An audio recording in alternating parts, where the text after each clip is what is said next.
this is somebody who I recently met, have a massive amount of respect for, a man of just great integrity. If I went on and on in terms of what he's done for me in the short period of time that we've met, we'd be on here for too long. But I'm going to intro him. This is Mr. Anthony Trucks. He's a serial entrepreneur, author, and speaker. He teaches people how to use the power of identity to achieve their dreams, which is why he created the Shift Method. It's a process and company focused on helping people close their identity gaps that are responsible for the shortfalls in their potential and lack of success. He then helps them upgrade how they operate so that the hard things become easy, which means more success in all areas of their life. This couldn't be a better guest for what we're talking about here. It's time to make shift happen. Without further ado, my friend, Mr. Anthony Trucks, what's going on, man? Hey, nothing much, man. I like it. It sounds good. Sounds good. Like I'm a cool guy when I hear you talk about me. Well, man, I'm excited. Number one, so obviously we're pre-recording this interview, but today the actual launch of this is your birthday. So I'm just gonna My tell birthday. you happy birthday. Today is Hey, December 1st. Happy birthday, man. I appreciate it, man. I feel older. Definitely feel older. My knees feel older. The NFL, man, NFL football, it took a lot from me, and I didn't realize it till like last 2 years. And I do like today. I went to bend down to get my clippers. We're talking about my beard. I was Yeah. cleaning it up because I want to look good for people today. And my knee started. I was like, "What's that noise?" It was my knee. It's like, dang. Well, it Uh, gets to a point where you can't creep up on anybody anymore, right? Like my kids, oh, I crack got three pop. kids. I've got an 11-year-old daughter, 5-year-old son, he just turned 5 yesterday, and an 8-year-old. And it's like, I can't creep up on them to like, scare them anymore. It's just like pop, crack. They turn around, I'm like, Yeah, man. I'm just Everything out. makes noise. But all right. At the end of the day, it's like the seasoning on life. Like it's a little bit of that seasoning on. Like I lived a damn life, dude. That's right. That's right. Well, man, you've got great content. I got a chance to see you speak at a Brendan Bouchard event years ago. Mm. That helped me, and I remember just following you ever since. Let's just jump right into this idea of us as men being able to succeed at a high level. Many of us are driven, very performance driven, want to get stuff done, but unfortunately, it just comes at the cost of too much. So I guess the question for first question is, have you ever experienced this in your own life? Oh yeah, I mean, I'm human. I am human. I think anybody that's been in a marriage or as children has most definitely experienced this. Yeah. Well, who's been in that and actually is trying to achieve something great. And high performing men, that's who we are, man. So my very first like call it foray into like ruining my life was I came out of the NFL, right? Because the NFL is this thing where like you got a reason. Like, I'm sorry, love, I can't be at home. I'm across the country playing professional football. Like, can't be there. So I come home and my degree was in kinesiology. I opened this gym and I'm training athletes because I had a massive identity crisis. Didn't know who I Mm, was without football. I wanted to rebuild this self confidence. So I opened this gym and I was gone at the gym from 6 a.m. to about 10 p.m. Man, I was just there doing my thing. And I wanted this to be so great, and I would push so hard. I'd make promises. We're gonna get this going. It's gonna make this much money. You can stop working. All these things. I'm a 26-year-old kid. We have twins and at the time a 4-year-old. So like my wife's got home with two newborn babies and a 4-year-old by herself. Here's the other thing. I wasn't making money. I was grinding, but going broke. Like the house wasn't getting mortgage bills paid. Like all this was going nuts. And man, fast forward 9 months, and I get served with eviction notice from my landlord. I had to figure this out. I'm not a present father. wow. Football was gone because obviously I couldn't play anymore. My shoulder had torn my shoulder playing against the Eagles with the Steelers. On top of that, like I'm out of shape, and then my wife ends up having an affair. So like my world, dude, got broke, and there's reasons why all these things took place. And yes, she made a horrible choice. When I look at my life now and I look back in those moments, she didn't do something to purposely hurt me. She was seeking something to make herself feel fulfilled. And it just obviously was part of it that I was playing was I was part of the reason why she got to a point of even thinking she needed to make a choice in the first place. Yeah. So yeah, man, I did the whole grind, grind, grind, do it all, and then broke my life. And I got to the point where I drove off one night and I was like, I don't want to be here, man. Like if this is gonna be life after football, like I want no part of it. And thankfully I didn't take any actions that would have been detrimental to my health or my life. And so I snapped back out of it. It's been a big climb since then. That was like 2011. So it's been a climb, man, to get myself back to not even back to past a place of whatever I thought joy was. I think that was the key is I thought that my life was football was the peak. and it never, ever, ever was. There's a lot of things I do in identity that anchor around that. But for your question, man, yeah, I've been there, and I've grinded hard in the moment. Right now, just so we talk about this now, Yeah. I'm in the middle of writing a book, launching a campaign, still running the whole business, bringing clients on, doing programs. And my wife, I can sense in the last couple of weeks, she's like, "You gonna put that laptop down?" I'm like, "Love, Mm, I'm trying." Right. So I'm in the middle of this, and so there are like the last couple of nights I have turned it off and shut it down for like 4 or 5 hours and just watch shows with her. Simple as wow. that sounds, like it's being cognizant of, yeah, the book will be cool when it comes out, campaign will be good, but none of it's worthwhile if my wife can't celebrate it with me. So what did what was the lowest to where you said things have to change? Right? Because one of the common themes that I'm recognizing, it was in myself as well. Like I had Yeah. to get to a certain point of pain, Hmm. right? Like pain is the biggest motivator to me. I mean, like at what point did you say things have to change? I mean, obviously you got a lot of insight. You talk about what joy is now for you, right? Yeah. So I mean, like, and you've certainly got a ton of like self awareness and personal responsibility, right? To say like, I know my wife maybe made a bad decision, but I'm a part of this. What was that pivotal like things need to change now, and I'm making a decision to do Yeah, that took another like 5 years. that? Okay. We're we are we're crazy, man. We don't think about it this way. So I got to that point. I not quite literally drove off, sent a text to my friends and family that night, and I was like, "Please tell my kids who their father is." Like I genuinely was heading out looking for rat poison, and it was late enough where no stores were open. I kind of like the feeling of what started like subsided. It was a very emotionally erupted moment, and it kind of I calmed back down. We'll call it. And that was the moment of like this can't continue to be life. I remember going back home and a buddy had planted a seed in my heart of like, man, like when I heard what happened, I physically threw up in the toilet because I thought I lost a hero, which is very weird to hear from a friend.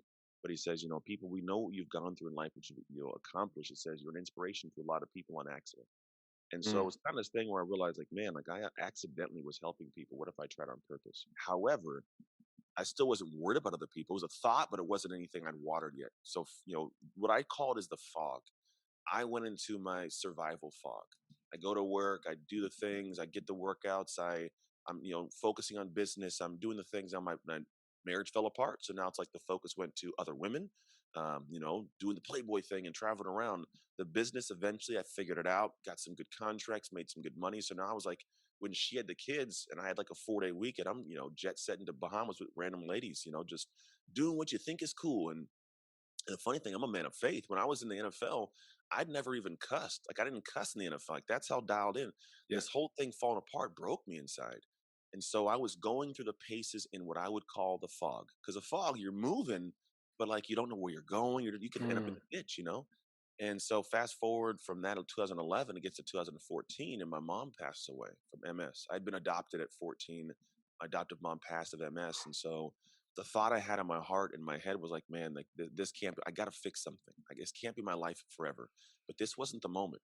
So I remember like thinking, I got to find a way to, on purpose, now try and actually make life better. Like I gotta, because my mom, she helped me beat a ton of statistics as a foster kid. So I was put in foster care at 3 years old and like in the system for 11 years. Statistically, any prison in America, 75% of the inmates are former foster kids. So I should be in jail. wow. Half of homeless population are foster kids. I should be homeless. Less than 1% of us graduate from college. I should not have a degree right now, let alone all the rest of it. Play in the NFL, point 0001, or I sold my first gym business after a decade. Like that's a small percentage as well.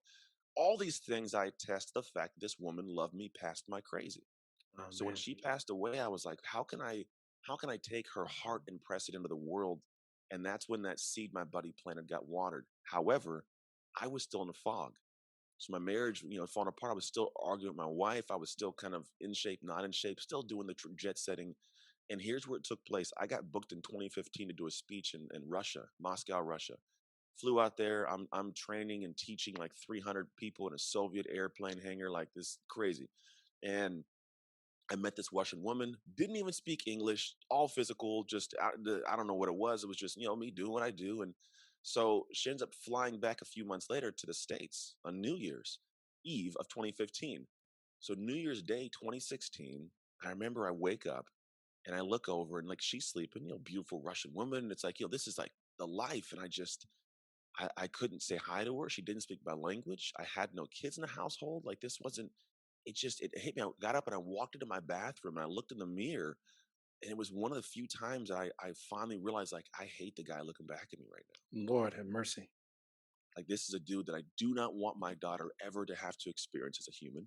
I would never want her with a man like me. I would never want my boys to emulate any part of who I was. Like I'm ashamed that this is like something they would call their dad. My mom would pass like this isn't the man that she raised, and my God wouldn't let me into heaven acting like this. And that was the moment, man. That was the fog cleared. Something's got to change. And I realized that my business was kind of up and down, wasn't really consistent in building. I wasn't in the shape I wanted to be in. The relationships I had kind of tried had never really worked out. I Yeah. wasn't a present dad, to be honest. I was doing more to build me than build a relationship with my kids. Yeah. And that was the moment I was like, it's got to change. I realized the one thing that most men struggle to, which is I was the common denominator in all of my problems. Mm. That was it. And the thing, it's not saying I was at fault for all the things, but I was in relation to it all. I was the it was all tied to me somehow. And we're not powerless humans. We Right. have maybe something may not be in our control. We have the control to control us, right? So something in what I'm doing was making this stuff come to be in ways that I wasn't aware of. I couldn't even consciously see. And the way I was running and I say operating my life had led me to this moment. And so that was it. Um, so much of what you're saying I relate to, man. And years ago, man, successful physician and doing the physician thing and doing running a home-based business, the trappings of success externally or that we, are willing to show. And yeah, man, I mean, I was just making horrible decisions.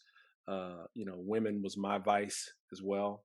And it's so funny because yeah, I mean, like anytime I played sports, like even in the office, like that's I'm the guy that people go to for like advice and like spiritual advice. I'm the guy who never cursed, like Mm, like all this. However, once I just remember I was just yeah, I mean, there was a day where you look, it was multiple days, months, where you look in the mirror and you just like, dude, I'm nowhere near the guy I envisioned. Matter of yeah, fact, I'm just about as far as I could possibly be from yeah, the guy, the man that I wanted to be, man, husband, father, man of faith, you yeah. know, and I'm only winning in one area. So uh the fact that we talk about this, I need guys to understand, like, I'm almost certain there's a lot of guys in a similar place Oh, yeah. Not that they are 100%, yeah, right. that I remember thinking it was just me. Like I was the only person that was like this, Nah, right? yeah, So, you know, I think we're both kind of, obviously works in progress, but m- significantly on the other side of a lot of what we're talking about now. You work a lot with identity. And so I want to know how the identity piece played a part in this, yeah, and that you ended up recognizing and now you help people when it comes to identity really become the best that they can be.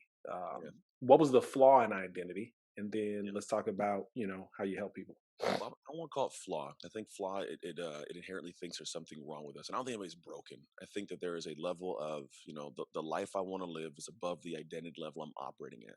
Mm, And my weird relationship with identity has been since I was, a kid, 3 years old. I'm a foster kid. That I'm, dealing with a whole bunch of crazy. That I'm in this all white family growing up, and I'm a the diverse kid who has this real mom, an adoptive mom, and a foster kid, and then I have my mom gets sick. I'm a son of a sick mom. Then I go to football, and I'm the football guy. And then I have a kid at 20 years old in college. Now I'm the dad who has all these weird identities, NFL stuff, gym stuff, relationship stuff that falls apart. So in 2016 when I got to that point, I realized that we have what's called an identity gap. We mentioned this kind of in the intro, right? There's this gap between who I am and what I'm doing, right? And even if it's a lot of it's unconscious, your identity really is who you are when you're not thinking about who you are. It's just mm, how you flow.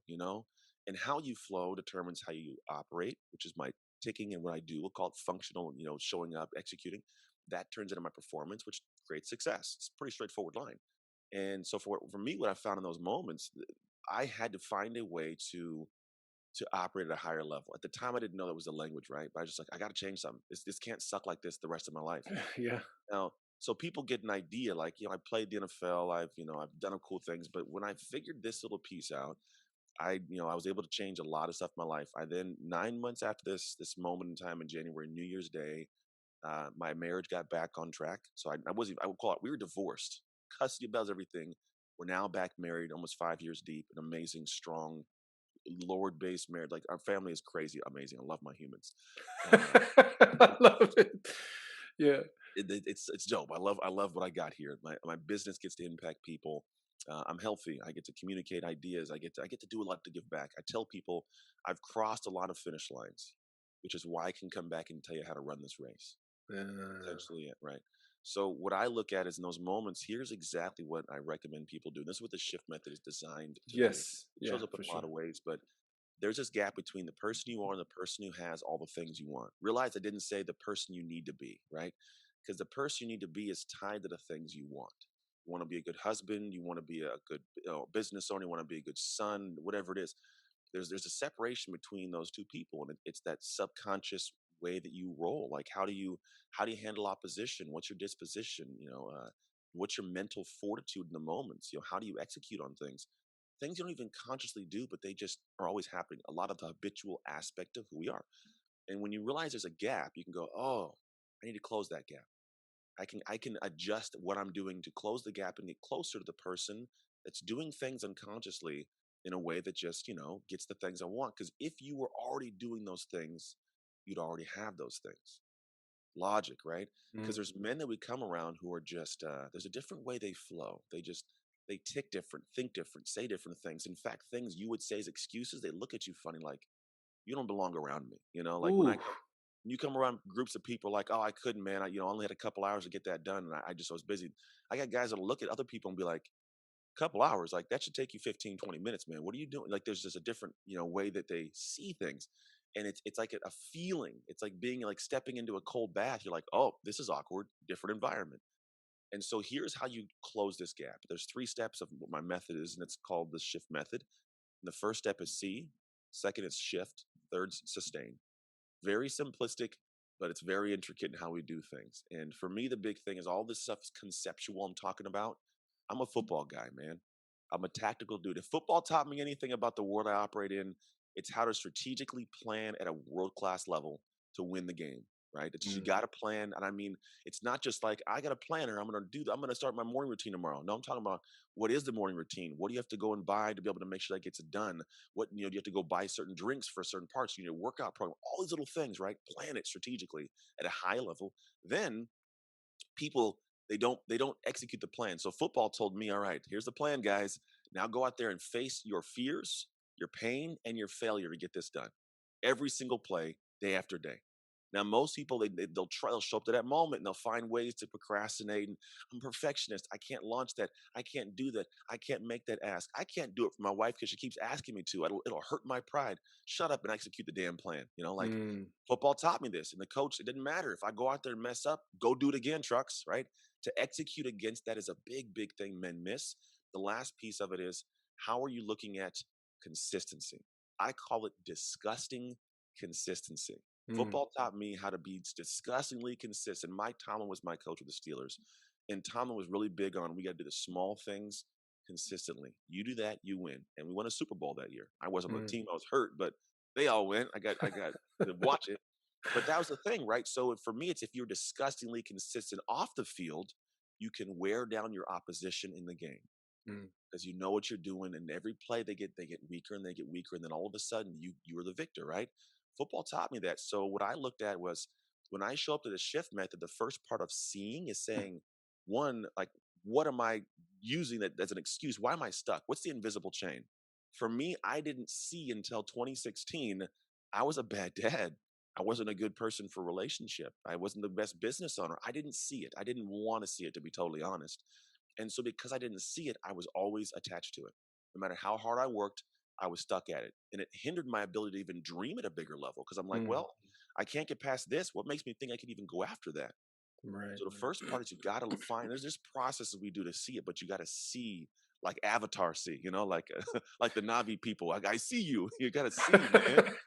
And So then I mean, so let me interrupt you a second. yeah, yeah, yeah. Would you say that this C piece is there's probably things that guys are dealing with right now that they're completely unaware of, Oh, completely unaware of. right? Oblivious too. Yep. Yeah, no, right, oblivious to. It's a self-awareness. It's a 100%. because there are just blind spots that many of us have no idea that are affecting how we show up. Yep. Yep. And I think that's part of the piece. And I was talking to a client before we came on. It was just like, I think what hurts us most is what we don't know that we don't know. Hmm.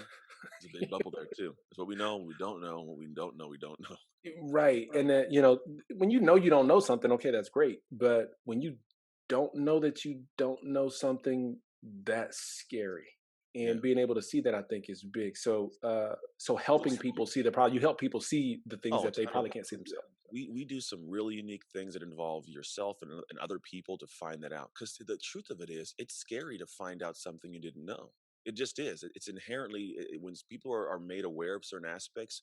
So I have processes where like people are supposed to do these little questionnaire type things, but they are not allowed to respond for 48 hours because when it happens in the moment, you get emotional. And when we speak from emotion, usually intelligence is low. Emotion's Mm. high, intelligence is low. So what you do is people will say the wrong things. I'm like, look, your rule is get this, but you can't say a word to anybody for 48 hours.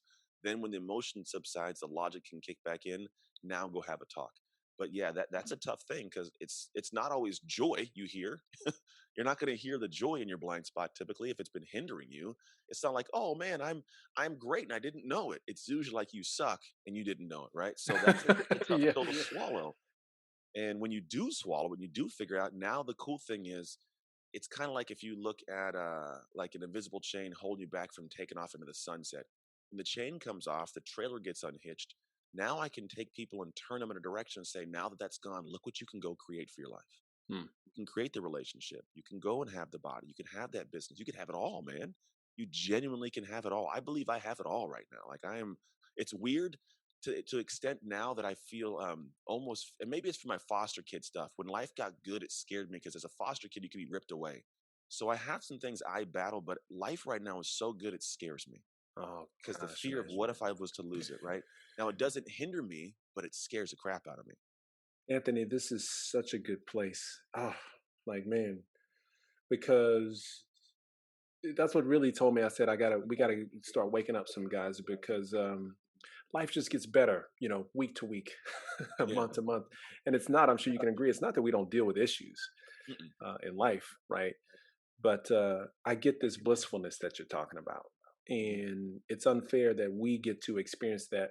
And I know you're creating change in the lives of other people so that they can too, because we can't experience this and just not try to help other people get through the same place, particularly if they've had similar struggles as we had. So I love the fact that you mentioned where you are now. And it's not and understand, guys, it's not to brag. Nobody's bragging. It's simply to say there change can happen. Yeah. You can be at this place. This is what this is for. Yeah, sole Um, purpose. It's like so you Jesus talked. said, I sold crack, so you ain't got to.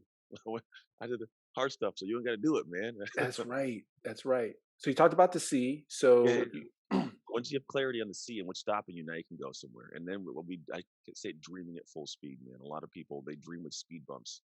Like they get an idea, but they have I don't have the time or money or I'm not good enough. And so once you learn how to unhitch the trailer and get rid of that baggage, we'll call it, you start seeing like, all right, if I was to fix, how I operate, I could have a great marriage again. That's what I did. That was one of my C things. Dude, the issue is you weren't working as a husband as hard as you're working as a or a business owner as a husband. So you gotta put the effort in the relationship. You gotta compromise. You gotta swallow your pride. You gotta admit that you're not doing things great. To this day, but now I'm really good at owning my stuff. Usually in the middle of dealing with it, it catches her off guard sometimes. I'll be arguing. I'll be like, yeah, yeah, I suck right now. You're right. And like she's like, what? Yeah, yeah. Okay. It's weird, right? Yeah. And the idea is like now I can get to the point of understanding how I can have a great marriage. Because if I don't see that hitch in my head, I'm like, all women are crazy. There's no way to fix it. They all suck. But once I realized, like, oh no, I play a role. Like, all right, they're not all crazy. Sometimes I make them crazy, right? So if I Mhm. get that, I can have a beautiful marriage. Business wise, if I'm like the market sucks, this product doesn't work, people don't get it. It's all, no, no, no. I'm not communicating well enough. I'm not pivoting with the marketplace, or maybe my product sucks, right? If I see that and I can go, oh, let me adjust, right? I could have a great business if I adjust these things. So the C creates a hopeful dream space. But then there's a lot of people in our lives that know things suck, but don't do anything about it. For sure, That for is sure. the thing that drives me the craziest is somebody knows, like, this is not the right thing. And like, yeah, I know, but I'm just gonna do it anyways. Bro, why? Like, so the next phase, Bro, why? yeah, I got friends that are like this. They're not close friends anymore, but I'm like, dude, I can't have this energy in my life. I'm not like an energy guy, but like if there's dudes around me that aren't settled inside, like I can't be with them. I just at this point in my life, I need you to come. If we can hang out, if I can watch a game and you don't have to say anything to me, like we could talk, but like, you know what I'm talking about? But Look, we can be friends yeah, if you just don't talk. well, it's not about yeah, well, it's not about the not I'm talking. just kidding. It's I'm just about kidding. the no, no, I get it though. It's the rattling off of random stuff just to fill the space with noise. Yeah. Like I go to soccer games with my kids and the dads that are there, I'll be sitting chilling and watching the game, and they just are not. There's a new topic every 30 seconds, and I'm like, after a while, I'm like, why do I feel all awkward in my gut right now? It's like, oh, because homeboy is unsettled inside and he won't shut up because he just wants to. I don't know what he wants. So Right, there's a uniqueness to how do you get there though, and what I call it is the shift. So that's why my thing is make shift happen, own your shift. I have an off shift podcast, Shift Starter Daily. It's about shifts, right? Not change, because a shift inside changes your life outside. yeah. And here's how this works, right? This is what I did. I look at it kind of like a computer. I'm writing my book today. And this is the chapter I'm writing, actually perfectly timed. So it's about operating systems. Computers have operating systems. We're on one, right? And there's little buttons come up like, hey, update time. You're like, no, snooze that. And it keeps snoozing. And eventually the program stopped working well. You got to finally go, okay, I'm going to open in safe mode, cut everything off. And then, like, it's not fully functional. So you go, all right, I'm going to update this computer. Let me download the software. Didn't take the time to upload. The time sucks. Ugh, it's frustrating. But when it's done, the programs run smooth again. And so what I realize is as humans, we are biological computers with identity software. We have Mm, this base operating system that runs the programs of our marriage, of our health, of our careers, of our, our hobbies. And what happens is if the system keeps telling you, hey, you need an update, you got to take better care of your body, be more communicative in your marriage, listen to your kids a little bit more, all these different things that the system is getting from the programs to update, eventually the systems start, messing up, the programs crash. You get the spinning wheel of death in your life. And so what you have to do is download what in the hell do I got to work on, upload the actions, programs run smooth again. All is right in the world. The shift is really four specific little stages inside that shift stage. It's design, develop, deploy, debrief. And how this works is I call it an ideal identity. We talked about the gap. The other side of the gap is your ideal identity. Who are you that has what you want? We design that. Then we develop a plan around how to bring it into the world. There's all the way down to very specific actions. Again, I'm an action guy. It's not all philosophical. It's like, what the hell do you have to do to become this person you just designed, right? Now, we deploy it into the world. You go do that thing. And as opposed to you getting slapped in the face and you never getting back up, because most people happens. I tried this thing, it doesn't work yet. I'm not doing that again because it hurts. Well, okay, what'd you learn? Doesn't matter. I'm not going to do it again. No, no, no, no. What'd you learn? Well, I learned this. That okay, let's go try it again, but don't do that. But it's still going to suck. Yeah, it's still going to suck. But after the 50th, 60th time, it's going to be amazing. So that's where the debrief comes in. I go in, I unpack what did I really learn from this, even though it sucks, and I do it again. And over time, there's a statement that I love in my work. It's called what you create creates you. When I was 15, I was wanting to be a better football player. I created a stronger body, a better ability to catch, faster, everything. I was creating this physical human every single day. And the creation process is ugly and it's long and it's arduous. And most people want to stop in the middle of it, right? Baking a cake can be hard. I'm sure Michelangelo making David, he had to get cramps in his hand and blisters. The creation process is tough, but at the end of it, it's this beautiful. And at the end of him, when he hit that last chisel, he wasn't just a guy hitting a rock. He was a sculptor. yes. He is he's the identity of that's who I am. And what happens for us as humans is when we go out and do that creation process of what it takes to be a better husband or have a better body, whatever it is, at the end of that, you're not just a person trying those things. You are that human now. You've shifted. So I've closed that gap, and it happens through actions against all the different things that hurt along the way. And eventually you stand up and go, damn it, I am this guy now. Now, when you Mhm. are that guy, you'll battle to stay that person. You'll Yes. battle to be the good dad. You'll battle to be the good husband because it's who you are now. You've shifted your identity. Previously, that identity was protecting a crappy identity. It was just you're protecting what sucked. Now this is big, big beast that you're like, this is who I am. And the last piece is sustain, which is keep it going. Like I call it drive, hive, thrive. Am I driving in the right direction? Am I going where I want to go? It's a way you check in with that every single week. Then hive. Do you have a hive of people around you to make a life that's sweet like honey, like bees, right? But we would be in a hive, at a community of human beings that are like, man, because I think we're not the average of the five people. We're the average of the expectations of the five people. If they Mm. are, all expecting to be great, that's where I'm expected to hold my valor, my integrity. And so that hive is paramount for us having continued sustainable success, not having reverting back and going back in the areas. The last piece is thrive, which is why we're doing this now. Once you are doing something great and you feel amazing, your life's good, you realize that there's only so much joy you can get from getting more of the same. Like it's good to Mhm. have success and money, but after a while, it's like, all right, like, do I need more?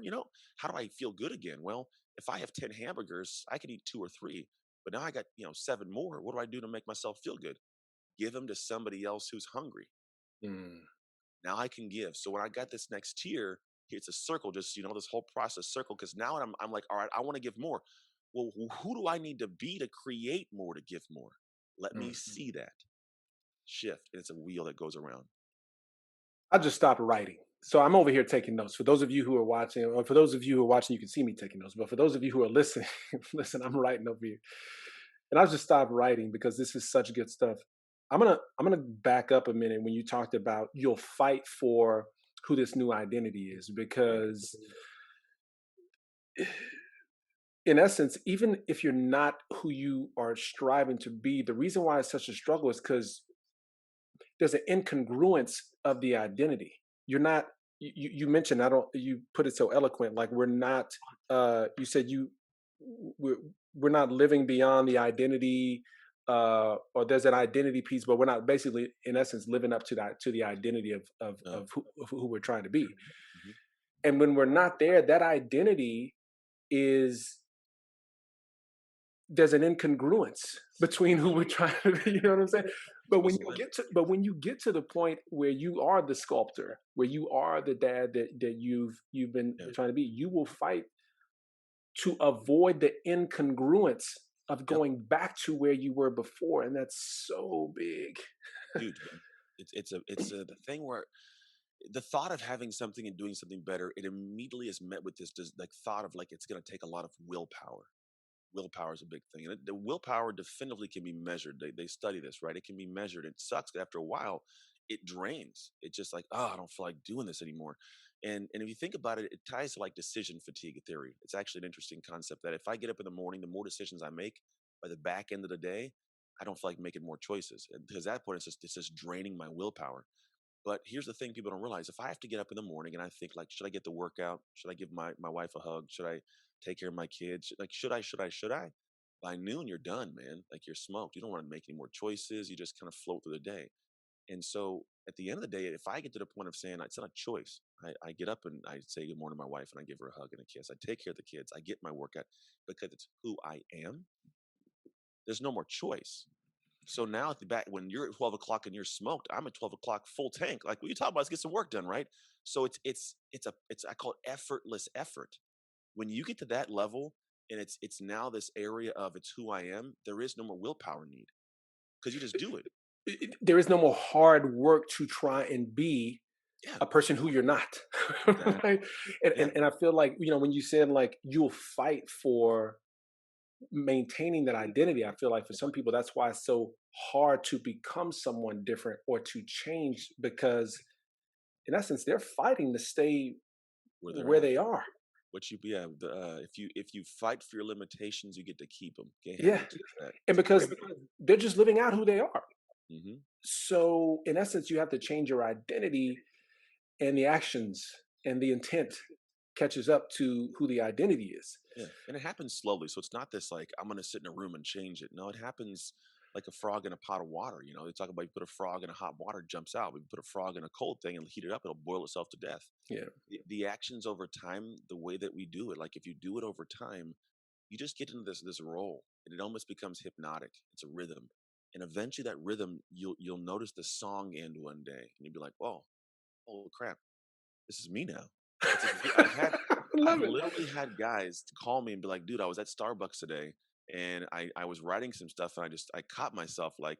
Who the hell is this guy? I'm writing. He's like at a Starbucks. He's like, this was never me. He's like, I'm this previous welder. Now the guy and his wife has UPS businesses, and they have an amazing company that helps families. Former veteran. He's like, this was never me. He's like, I've made a shift. It's like I get what you mean now. This shift in identity. It's not a whole change. It's not weird. It's like I just did the things, and hypnotically I became this dude. It's hard along the way, but he's like, now I'm sitting here, I'm happy doing things I hated doing before. That's the shift. And again, so and then the next thing real quick I want to talk about is like you kind of, I don't want to say fix yourself, but you're going through the journey of the becoming and living out the identity of the new person, and then you start to realize that true fulfillment is not just you being fixed, Mhm. but it's now what impact am I going to have? How am I going to help other people? Yeah. Uh, I've got I've got the drive, the hive, but the thrive is doing exactly what your shirt says. It's give. Giving, baby. Yeah. How do we give so that we can be contributors to society, so that we can move the needle for other people? Yeah. And I don't think we can truly value doing that, nor can we do that at our greatest potential if we don't do all that other stuff first. No, you gotta be, you can't pour from an empty cup. Mm. You gotta understand how your cup gets filled, and then you can pour from it. But too many people get to the point of I want to give and maybe that'll fill me up. Like, nah, man, it can. There's gonna be some altruistic aspect or non-altruistic aspect of like, yeah, I give and I feel better. But there's a different level when you're just giving because someone told you to or you think you're supposed to, from when you're doing it because you are overflowing. Like I have to do this because it feels weird when I sit at home and like my wife and I are like, we got abundance. What do we do with this? Like, let's create things and do things. And like, it's a like a drive that's not, again, it's not this, it's like a desire. It's not a feel like I have to because someone said to. Like I'm a man of faith and I love the church, but I don't think some of the people who are in the beginning stages need to be serving. There is an argument to service and being discipleship, right? That will actually bring you joy, and it does 100%. But some people don't have anything in the cup to give, and you're asking them to pour out what they're getting in the first place. Let them be so full and so abundantly overflowing that it naturally becomes this thing where they want, I'm driven to share this, right? Because when you have this calling and a drive to do it, it's effortless. On both people win. I need to pour it, and you want it. We're both winning, and that's what I want to do in life. And if it's a forced pour without a full cup, it's just not going to work. It's just not going to work. Or if there's not a desire. In essence, what you're saying, and guys, what he's saying, and correct me if I'm wrong, Anthony, the identity has to be changed first You got to shift it, yeah, in yeah, order for you to be the person who wants to give, yeah. who Or it's effortless to give. Like it's just like, this is me. Like you said, this is me now. yeah, and it even have the ability to create things in your life. That's the thing is you have to create something to get there. And I think the problem is people look at this as a like, oh, it's all going to happen in my head. For me, to be honest, when I go to my coaching, the biggest thing for me is it's tangible. The most important aspect is we teach people how to plan, how to be able to institute very specific structure to execute, and we give them little rituals and ideas and support and technique, and then how to stay disgustingly consistent. That's what makes the shift, right? If I don't do that, then it's not going to happen because we read a book or me and you talk today and you feel good, right? No, no, it happens later on in the middle of the night, when you got something stressing you out or your kids are acting up and your wife's doing stuff or work's calling on you, whatever it is. And how do you keep yourself in this place where it's like, no, here's the plan. I got to execute it. And yeah, here's the thing. I could pull me away. I got to stay consistent. When you do those things, we get you into a rhythm. It gets hypnotic. It gets to a flow. At the end of our time, it's like, oh, dang, it's who I am. So when you've done that work and you've done the tangible building of sculpted yourself out of rock, when you've done that, then it's like, dude, oh, I feel good. I want to have other people try this. How do I give this to somebody else? It feels so damn good. That's where it happens. So you create this for your life, and then it creates the you inside that you can pour. Dude, I could do this for hours, but you probably can't. I Not can't. time wise, but I can. I can do it all the time, man. My wife, she um, doesn't like hearing all the time, but it's fun talking to everybody else about it. that's right. She's got her filled cup. Um, Thank you, man. I appreciate your time. There's something that talking about giving that you Yeah, want to give to the men to be able to help them create some shift yeah. in their life. You want to talk about what it is that you want to offer? Yeah, so years ago in my work, I found this concept that was tied to like how we pursue things in our life. It's based on understanding if I want to get you somewhere, we got to know where you're starting from. GPS can't chart a path without having a starting point. And so I created this quiz called the Slow or Go quiz. It's whether you go slow or or you speed up in the middle of opportunity or opposition, but where those two intersect, you're one of four identities. And once you understand which one that is, you'll understand how to shift into a higher gear so you can actually accelerate into your life a little more. So if they go to www.slowergo.co, you can take that quiz. It takes less than 20 seconds. It's a couple questions that the way they're structured gives me and kind of the system a clear idea of like, oh, this is how you're operating. Once I get a clear picture of that, I can show you what to do to chart that path better. Uh, Dude, I can't thank you enough. This interview has helped me, and it's also solidified and confirmed some things for me that I've just been thinking about. You and I were talking before we hopped on in terms of some of the things that I'm working on. It's just helping and confirming. So thank you for being who you are. Um, I've got one more question. Cool. Um, there's a guy out there who's maybe where we've been in the past, just then just in a dark place, and they're trying to figure out like, man, I'm hard charging, but like I'm not winning, Yeah. or I'm winning in one area, but it's coming at too great of a cost. Um, what's something that you could tell them? Just one thing, just the first step. Yeah, yeah, yeah. So the first step, man, is well, there's a couple things. One, you gotta pause, right? That's the biggest thing, and it's the scariest thing in the world because you think you lose momentum, but the problem is you're trying to cut a tree with a dull axe. So if you can pause for a second, just to breathe, it'll give you space to seek out a little bit of insight from someone you respect and trust.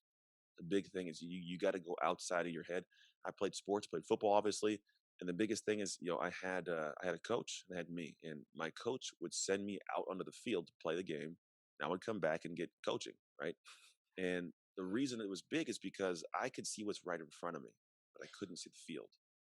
He could see everything, left, right, behind. He could see all the things affecting what I was doing. And so when I would go back, I would have someone I could confide in and could give me insight that I respected to give me like all the answers I needed to figure out how to play the game better.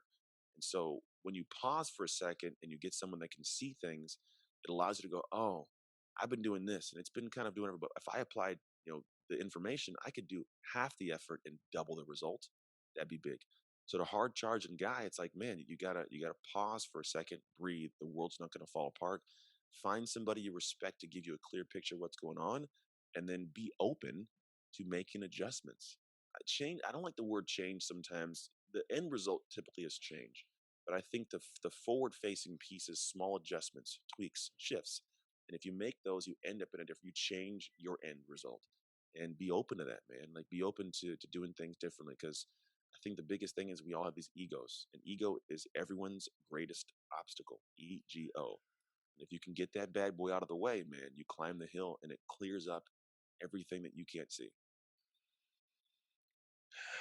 Dude, back to writing. Um, where can where can these men follow you, Anthony? Anthony Trucks on Instagram is probably the best way. I'm always on Instagram.